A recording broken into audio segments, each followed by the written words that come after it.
नमस्कार दोस्तों, पौधार एचडीपी ऑनलाइन क्लासेस में आप सभी का हार्दिक स्वागत है। साथ ही मेरे विषय में तो आज हम बात करेंगे क्लास अपनी एचडीपी फर्स्ट ईयर टॉपिक चल रहा है अपना डाइजेस्टिव सिस्टम एनाटॉमी का। तो डाइजेस्टिव सिस्टम में आज पार्ट 4 में हम पढ़ेंगे आमाशय। तो आमाशय क्या होता है और इसके आधार पर पशुओं को कितने भागों में वर्गीकृत किया गया है। ठीक है, तो आमाशय के आधार पर पशुओं को 3 भागों में वर्गीकृत किया गया है। कितने भागों में वर्गीकृत किया गया है? 3 भाग। 3 भाग कौन कौन से? एक होता है ruminants animal, ruminant RUMINANT ruminant animal, दूसरा है नॉन रूमिनेंट,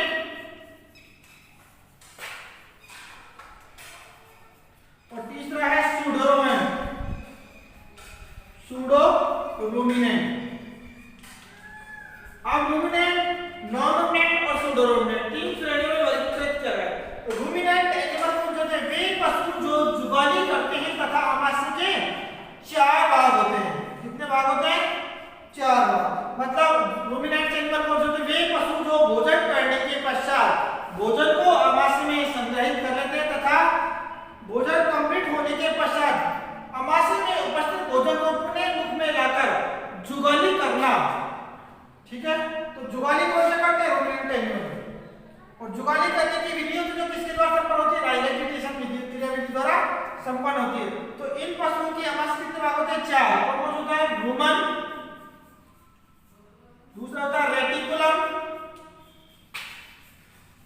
अब रूमन होता है जो आमाशय का सबसे बड़ा भाग होता है, इसको रूमन या पंच नाम से जाना है, जो डायफ्राम से पेल्विस पेट के बीच में उपस्थित रहता है। दूसरा होता है रेटिकुलम, इसको हनीकम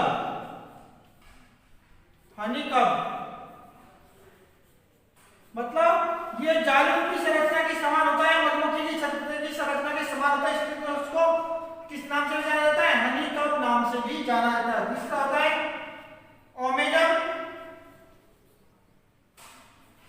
मनी फेल्ट नाम से भी जाना जाता है।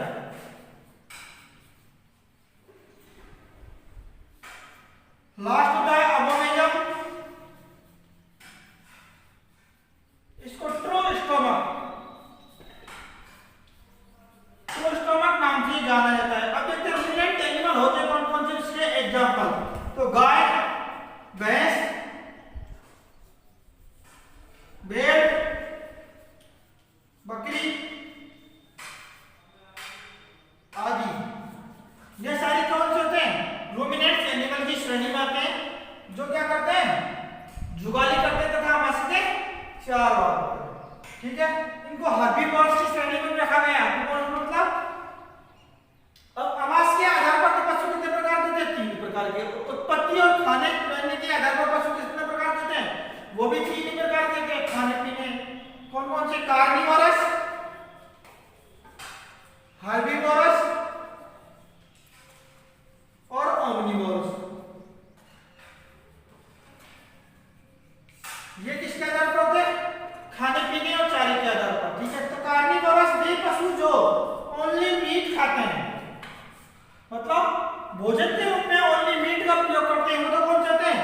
कार्निवोरस। दूसरा हर्बीवोरस, वे पशु जो भोजन के रूप में ओनली चारा, रफेज मतलब चारे का उपयोग करते हैं, घास फूस खाते हैं, वो कौन सी श्रेणी में आते हैं? हर्बीवोरस की श्रेणी में आते हैं। अब तीसरा है ओमनिवोरस। तो ओमनिवोरस वे पशु जो चारा प्लस मीट मतलब सर्वाहारी की श्रेणी में रखा गया है। वे पशु जो चारा मीट सभी खाते हैं। ओमनिवोरस में पिग आता है, पिग मीट भी खाता है, पिग चारा भी खाता है, घास भी खाता है। और हर्बीवोरस में गाय, भैंस, भेड़, बकरी आती है। कार्निवोरस में लॉयन, कैट, ये सब किस में आते हैं? कार्निवोरस मतलब मांसाहारी की श्रेणी में आते हैं।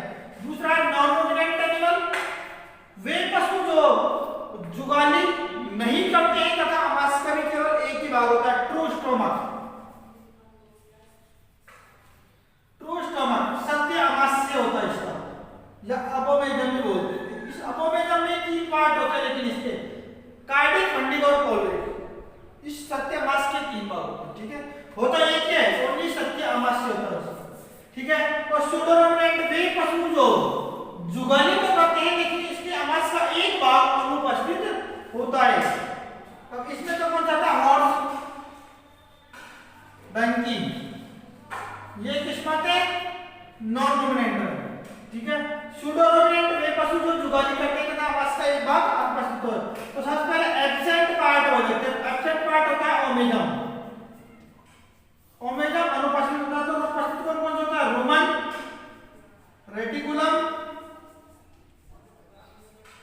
और अबोमेजम,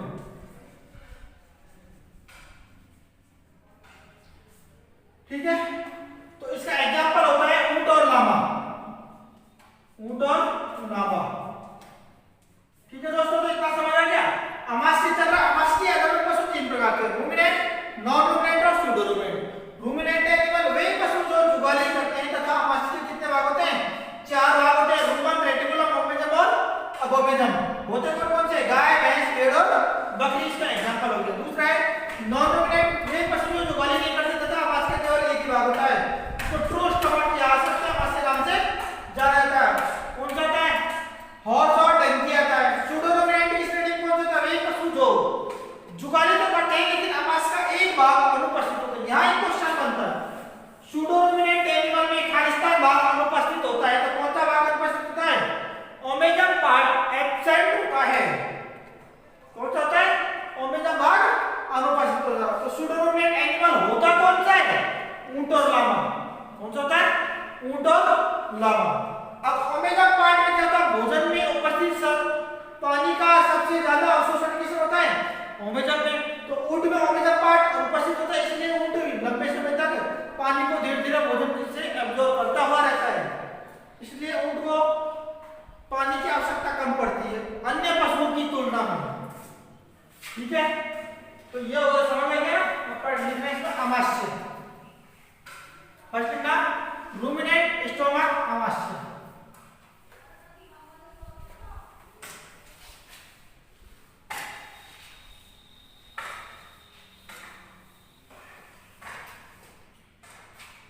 रूमिनेंट, स्टोमक,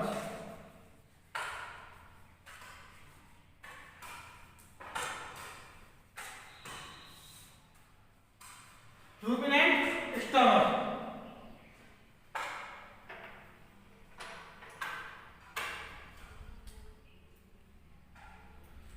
ठीक है, तो यह पशु शरीर की एब्डोमिनल कैविटी,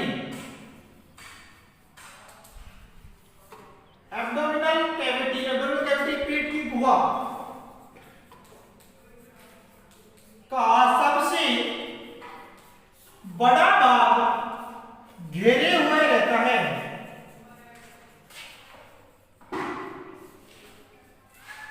सबसे बड़ा भाग घेरे हुए रहता है। अब कई बार क्वेश्चन पूछ लेता है एब्डोमिनल कैविटी क्या होती है, किसी को पता है, एब्डोमिनल।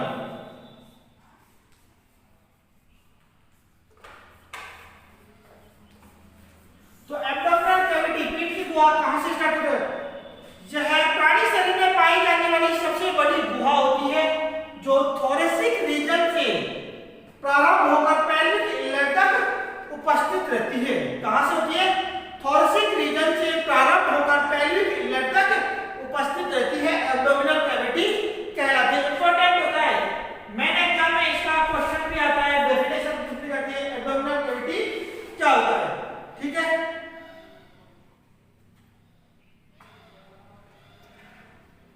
तो स्टोमक क्या होता है, सबसे बड़ा, यह पशु शरीर के एब्डोमिनल कैविटी का सबसे बड़ा भाग घेरे हुए रहता है तथा रूमिनेंट एनिमल की आमाशय तथा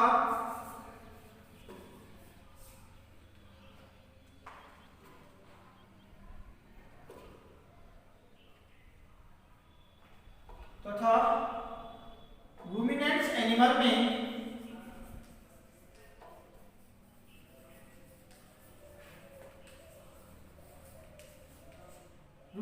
एनिमल में आमाशय को चार भागों में वर्गीकृत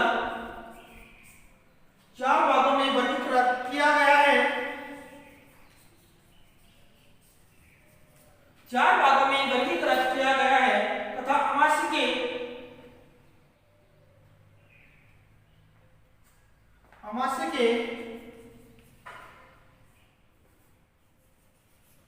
भाग, तो भाग को बोलते हैं चैम्बर। चैम्बर्स पर एक उभार जैसी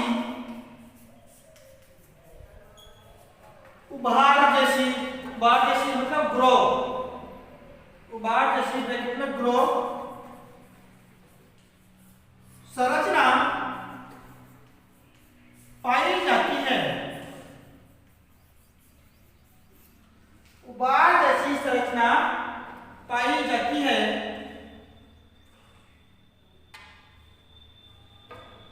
जो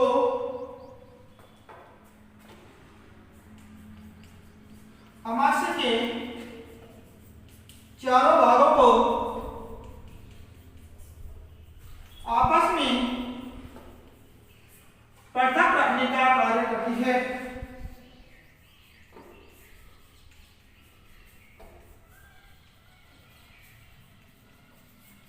जो आमाशय के चारों भागों को पृथक रखने का कार्य करती है। नेक्स्ट है रूमिनेंट्स एनिमल की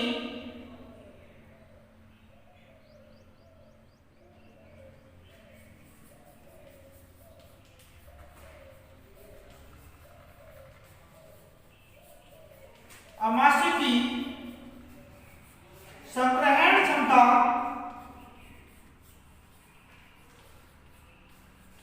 पशु की उम्र, आकार,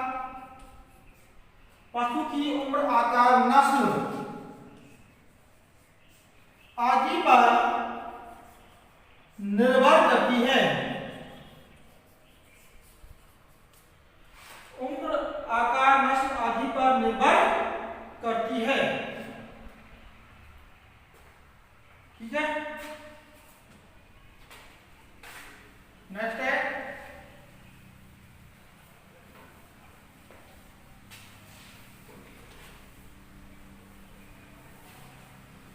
एक मध्यम आकार के पशु के आमाशय की संग्रहण क्षमता, एक नेक्स्ट है मध्यम आकार के पशु के आमाशय की संग्रहण क्षमता, एक मध्यम आकार के पशु के आमाशय की संग्रहण क्षमता 136 से 180 लीटर ब्रैकेट में 30 से 40 गैलन होती है। कितनी होती है?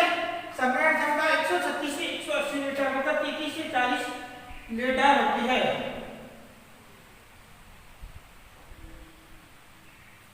नेक्स्ट है आमाशय की रूमिनेंट्स एनिमल के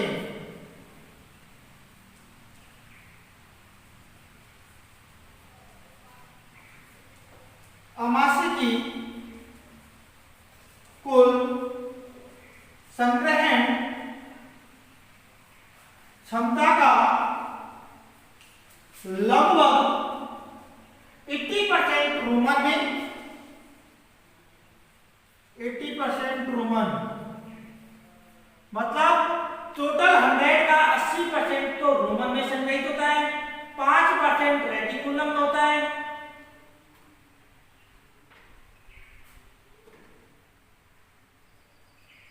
5% रेटिकुलम, 7 से 8% ओमेगम और 7 से 8% ही अबोमेगम में होता है। अबोमेगम में संग्रहित होता है।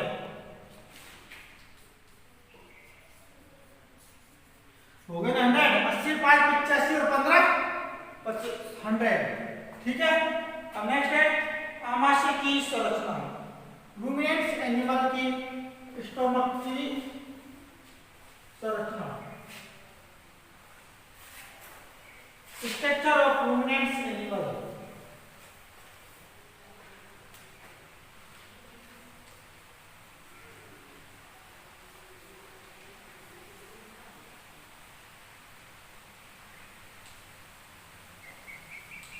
Animal stomach.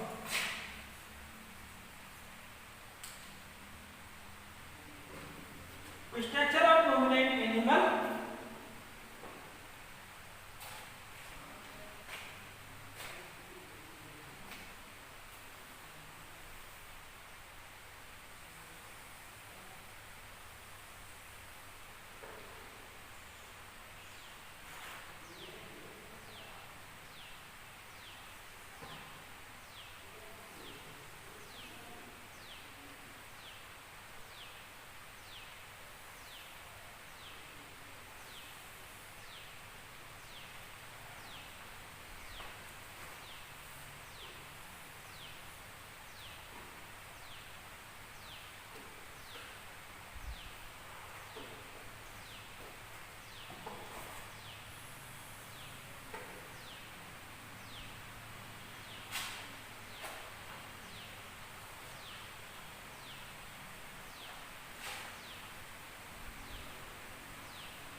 ये होती है स्ट्रक्चर, किसकी होती है?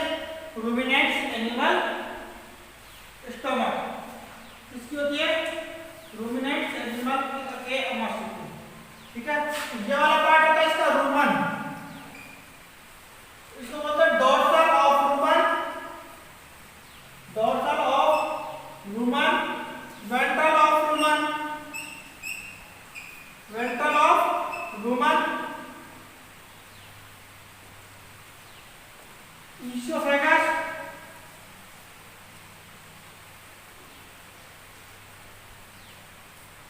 रेटिकुलम,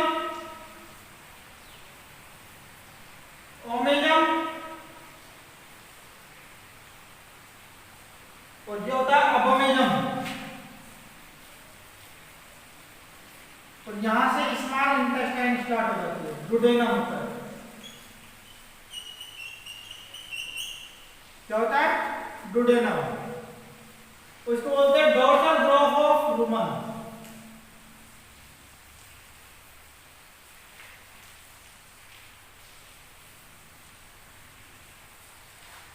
हो गया? रूमन सबसे बड़ा भाग कौन सा होता है? रूमिनेंट एनिमल के आवाज का सबसे बड़ा भाग रूमन होता है। रूमन। अगला रेटिकुलम, जो सबसे आगे में हृदय के पास में स्थित होता है, थोरेसिक कैविटी के समीप स्थित होता है। रूमन का सबसे बड़ा, अमास का सबसे बड़ा भाग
डायफ्राम से पेल्विक इनलेट तक उपस्थित रहता है।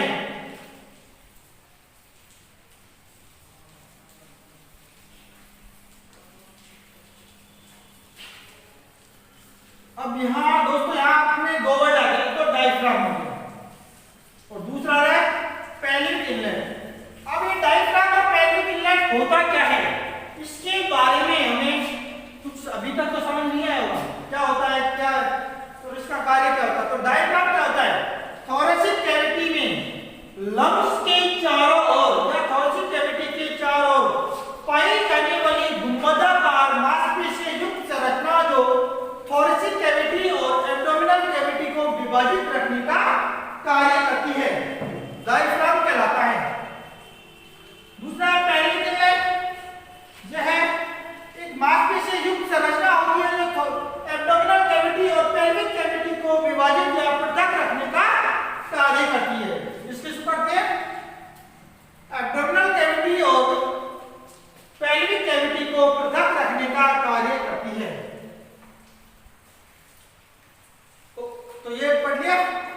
रूमिनेंट एनिमल का सबसे बड़ा एवं प्रथम भाग होता है जो डायफ्राम से लेकर पेल्विक इनलेट तक उपस्थित रहता है, जिसमें स्टोमक का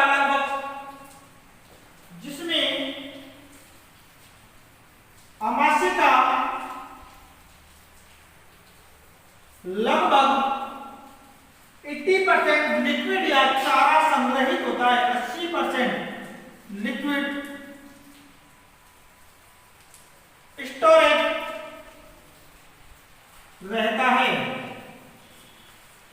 संग्रहित रहता है। मतलब टोटल आवास का 80% लिक्विड किसमें संग्रहित रहता है, रूमन में संग्रहित रहता है।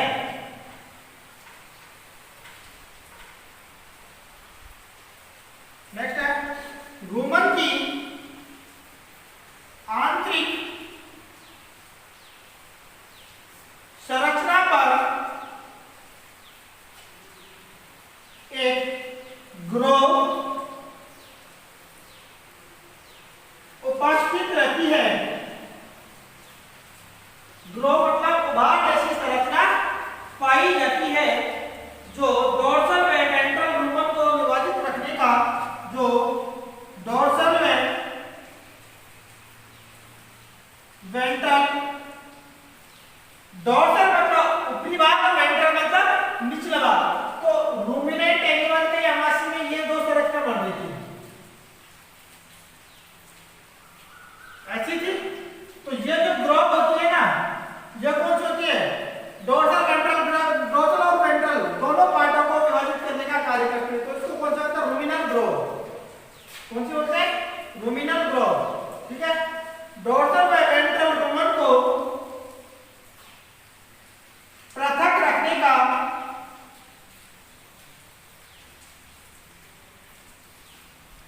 कार्य करती है।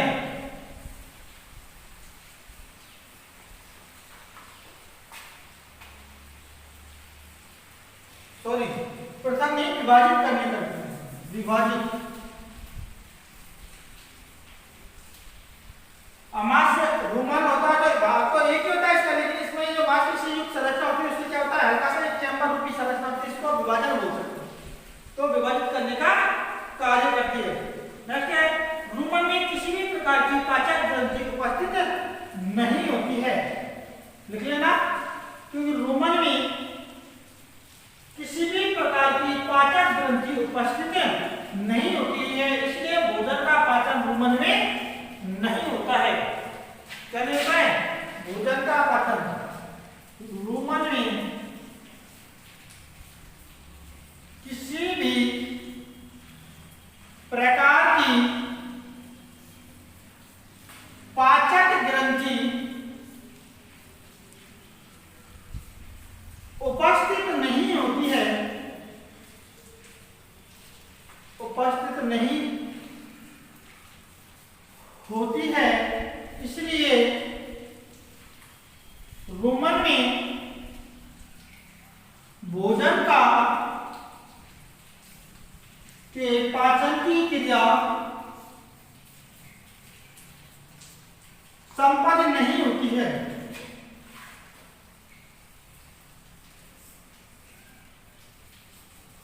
मतलब भोजन का पाचन भ्रूमण में नहीं होता है।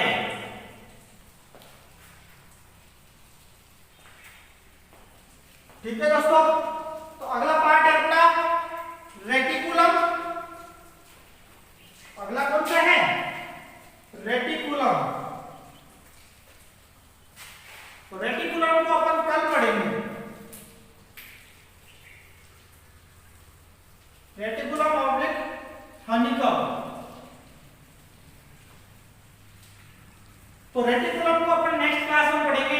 आज की क्लास को अपन यहीं विश्राम देते हैं। नमस्कार दोस्तों, साथी मैं रवि सैनी।